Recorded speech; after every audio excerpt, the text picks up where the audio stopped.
বেকারত্ব কমিয়ে মেধা ও যোগ্যতার ভিত্তিতে কর্মসংস্থান সৃষ্টিতে জেলা ও উপজেলা পর্যায়ে চালু হচ্ছে এমপ্লয়মেন্ট এক্সচেঞ্জ। নিবন্ধিত প্রার্থীদের দক্ষতা অনুযায়ী বিভিন্ন প্রতিষ্ঠানে শূন্যপদে চাকরির সুযোগ তৈরি করা হবে এই প্ল্যাটফর্মের মাধ্যমে। আর দক্ষতার ঘাটতি থাকলে দেওয়া হবে প্রয়োজনীয় প্রশিক্ষণ। সনদ আছে, দক্ষতাও আছে, কিন্তু চাকরি নেই। একের পর এক প্রতিষ্ঠানে আবেদন করেও মিলছে না কাঙ্ক্ষিত সুযোগ। দেশের চাকরির বাজারে প্রতিযোগিতা বাড়লেও অনেক তরুণের অভিযোগ, যোগ্যতা থাকা সত্ত্বেও কাঙ্ক্ষিত চাকরি পাওয়া কঠিন। অন্যদিকে শিল্প ও ব্যবসা প্রতিষ্ঠানগুলোও রয়েছে দক্ষ জনবলের চাহিদা। এই দুইয়ের মধ্যে সমন্বয় করতেই জেলা ও উপজেলা পর্যায়ে এমপ্লয়মেন্ট এক্সচেঞ্জ চালুর পরিকল্পনা সরকারের। প্রস্তাবিত ব্যবস্থায় চাকরি প্রার্থীরা নিজেদের শিক্ষাগত যোগ্যতা, দক্ষতা ও অভিজ্ঞতার তথ্য নিবন্ধন করতে পারবেন এমপ্লয়মেন্ট এক্সচেঞ্জে।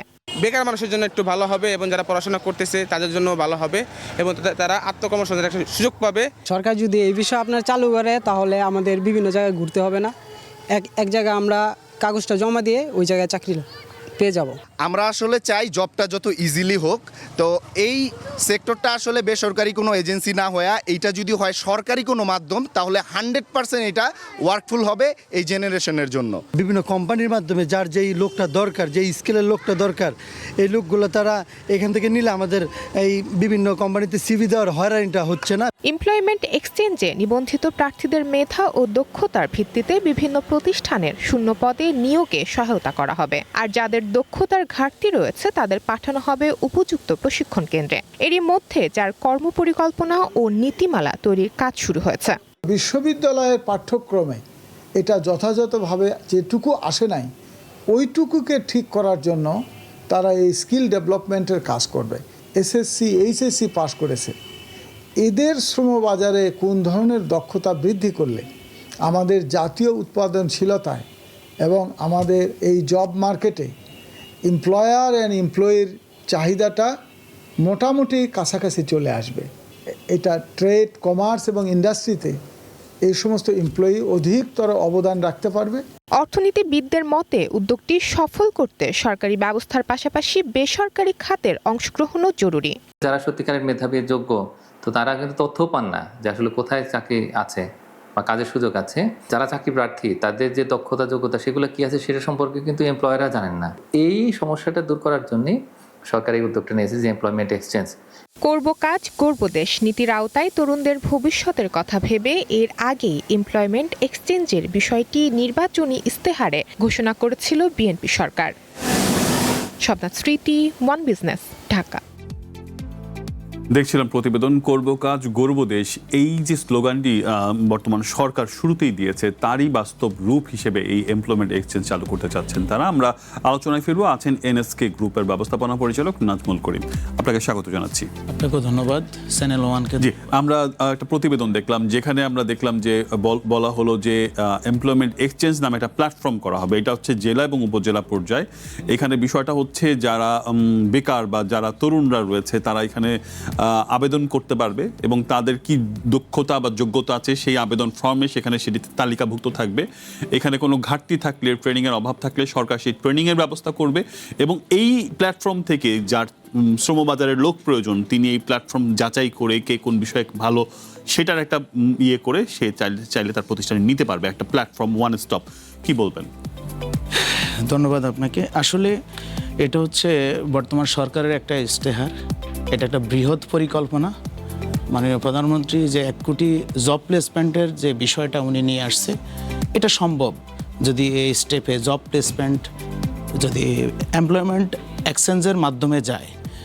দেখেন এখানে 3টা পার্ট। একটা হচ্ছে যারা জব করবে, আরেকটা হচ্ছে যে প্রতিষ্ঠানে করবে, আরেকটা হচ্ছে যারা দক্ষ তৈরি করবে। টোটাল তো 3টা ডিপার্টমেন্ট। জেলা এবং উপজেলায় আমরা যদি গভর্নমেন্ট যদি নির্ধারণ করে কোন জেলায় কোন জব প্লেসমেন্টটা দিবে, এটা হচ্ছে প্রথম পার্ট।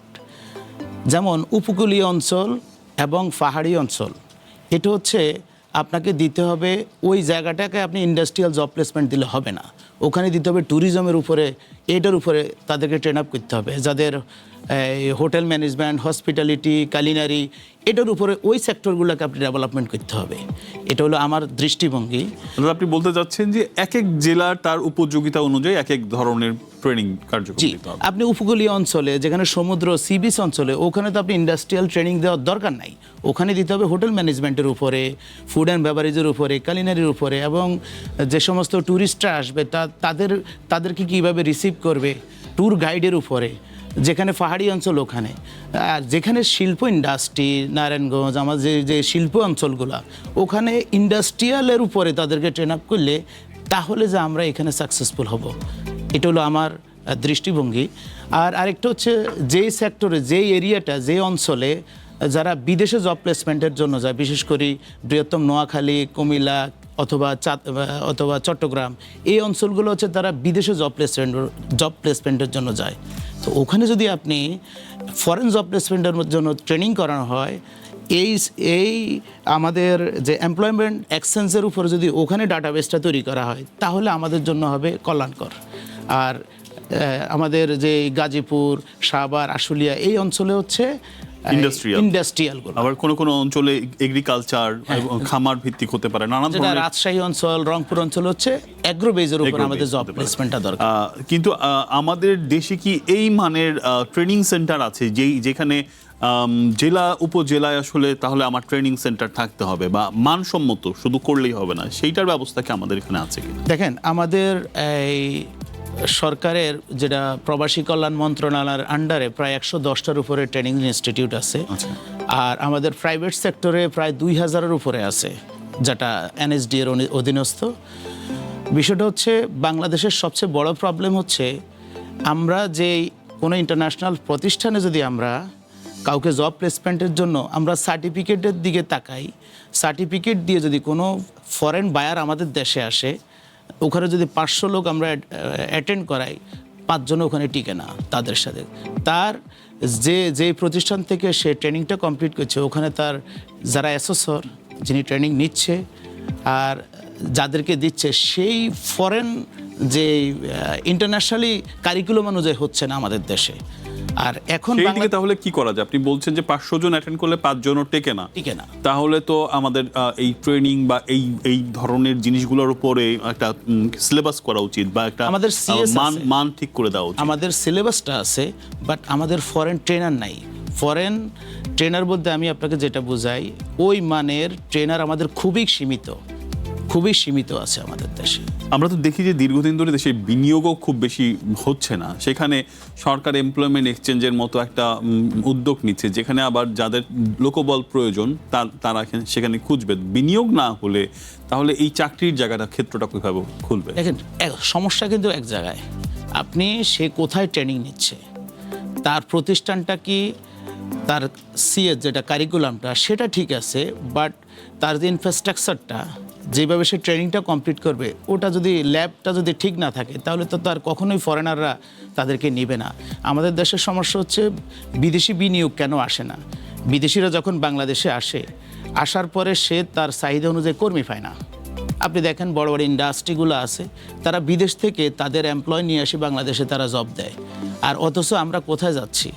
আমরা আমাদের বাজারে আমরা শুধুমাত্র কিছু দেশে যাই যেখানে কোনো ইন্টারন্যাশনালি কোনো কারিকুলাম। এখানে কি এই যে দক্ষতা তৈরির ব্যাপারটা কি আসলে স্কুল কলেজ পর্যায় থেকেই শুরু হতে পারে কিনা? আমরা আমাদের পড়াশোনা শেষ করে আবার কেন নতুন করে শেখার জন্য একটা কারিকুলামে ভর্তি হব? মানে এইটা কি কোনোভাবে আমাদের শিক্ষার সাথে জড়িত করে দেওয়া যায় কিনা? এই কারিগরি শিক্ষা ব্যবস্থা তো বর্তমান সরকার উদ্যোগ নিয়েছে, এবং আগেও ছিল, বর্তমানে আছে। তো আমার সাজেশন হবে, এই কারিগরি শিক্ষা ব্যবস্থার যদি শুধু ব্যবস্থা থাকলে হবে না, সেখানে মান ঠিক থাকতে হবে। যদি মান ঠিক থাকে, এবং এখানকার যারা বিশেষ করে যে সমস্ত প্রতিষ্ঠানগুলা স্কুল কলেজ পর্যায়ে দিলে এটা আসবে না, এটা কারিগরিক ব্যবস্থা এসএসসি পাস করার পরে আসতে পারে। আপনি বারবারই বলছেন যে আসলে যেভাবে দক্ষতা তৈরি করা যাবে সেই ধরনের ইনস্টিটিউশনের খুব অভাব রয়েছে। তাহলে সরকার যে উদ্যোগ নিচ্ছে, এই যে এমপ্লয়মেন্ট এক্সচেঞ্জের যে বিষয়টি উদ্যোগ নিচ্ছে, এটা কি মানে এটা বাস্তবায়নের তো একটা রোড ম্যাপ থাকতে হবে। আপনার দৃষ্টিতে কি রোড ম্যাপ থাকা উচিত? সরকারের উদ্যোগটা হচ্ছে খুবই ভালো, এখানে দুইটা পার্ট আছে, এটা তো জেলা উপজেলা পর্যায়ে এবং থানা জেলা উপজেলা পর্যায়ে। এখানে এই সার্ভারের ভিতরে এমন বহু আমাদের স্টুডেন্ট আছে যারা বিদেশ থেকে কাজ শিখে আসছে অথবা কাজ কমপ্লিট, তার এক্সপিরিয়েন্স আছে, আজকে তার সিভিটা কোথায় জমা দিবে সেই সুযোগ নাই। এখানে আমাদের একটা প্লাস পয়েন্ট, তারা এই সার্ভারে যদি এন্ট্রি থাকে তাহলে তার ডাটাবেজে তার নামটা চলে আসবে, এগুলো একটা পার্ট। বাট নতুনভাবে যদি কেউ ট্রেন আপ করতে হয় তাকে অবশ্যই, আপনি যদি শিল্প বিপ্লব ঘটাইতে চান, আপনাকে ফরেন ট্রেনার এবং বিদেশিদের দক্ষতা নিয়ে আপনি কাজ করতে হবে, বিদেশি তাদের কারিকুলামে আমাদের কাজ করতে হবে। জি, আপনি বলছেন যে বিদেশিদের কারিকুলাম কি, তাদের দক্ষতার নিয়ে কি, এটা তো শুধু প্রবাসীদের জন্য, কিন্তু তার বাইরে আপনি বলছেন যে স্থানীয়দের জন্য অঞ্চল ভেদে আলাদা আলাদা ট্রেনিং হতে পারে, এবং তার বাইরেও আসলে প্রতিটা মানুষ কিন্তু একটা আলাদা ধরনের দক্ষতা নিয়ে গড়ে ওঠে। তার আসলে কোন জায়গায় দক্ষতা, মানে যেহেতু প্রতিটা মানুষ ইউনিক, সেইটা আসলে স্কুল জীবন থেকেই একটা ব্যবস্থা থাকা উচিত যে ফাইন্ড আউট করে ফেলা আসলে তাকে তার কোন জায়গায় আসলে কাজ করা যেতে পারে। এবং আপনি বলছিলেন কারিগরি শিক্ষাকে গুরুত্ব দিতে হবে। সরকারের এটি রাজনৈতিক ইশতেহারের মধ্যে ছিল, আমরা যতটুকু জানি, তিনি সরকারের যে 33 দফা ছিল সেখান থেকেই বলা হয়েছিল যে চাকরির জন্য এইটা করা হবে, এবং এক কোটি জনগণকে চাকরির একটা কমিটমেন্ট সরকারের আছে। আপনার কাছে মনে হয় যে এই পদ্ধতিতে 1 কোটি জনগণকে চাকরি দেওয়ার সুযোগ হবে, বা এইভাবে আমার এই ধরনের পরিবেশ এখন তৈরি হয়েছে, অথবা তৈরি করতে হলে কি করতে হবে?